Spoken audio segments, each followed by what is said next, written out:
saktong eksakto G kuan na stem. Ada kami nagigid do mga bike kat ati dugti kas tinangay ko. Ila ko nang taati kat madinto nakapit jay. Madinto may lakon. So ikandlat tati may sa spacer na no siya. Met atan to may isa na lang nung met atan. At yun nga mga idol, sinimulan ko ng baklasin yung kanyang shock up. Dahil nga papalitan natin to ng rigid fork. Bali, taga Cordon Isabela nga pala yung may-ari sa bike na to mga idol. At laking tuwa ko dahil nga kahit malalayo, dinadayo pa rin yung shop natin. Bali, pinutulan ko nga pala yung kanyang fork dahil sobrang mahaba mga idol. Pagkatapos ko ngang maayos mga idol, dineliver ko na rin yung bike ni idol. Check na natin si Bossing. Wait nga lang at lapag na natin yung stock na fork niya dito. Sige, thank you kuya. Paka-check pa naman ng sige, thank you. Yes. Ba-align sa atin.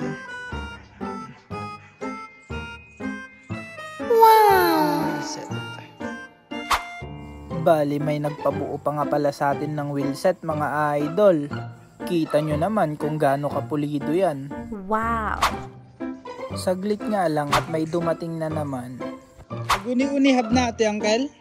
Nagirap. Nay, tama. Ha?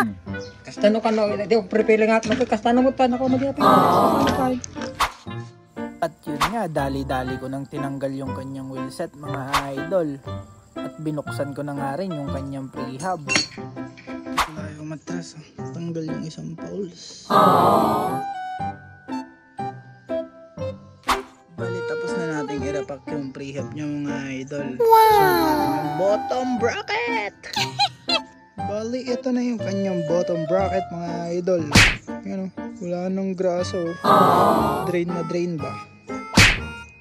Sa mga nagtatanong kung bakit kailangan ng grasa bike natin, sige nga, matanong ko nga kayo. Ikaw nga tumakbo ng tumakbo maghapon at huwag kang uminom ng tubig, diba? Siyempre, ganun din yung bike. Ang tao, kailangan ng tubig, kailangan din ng maintenance yung mga bike natin. Yan.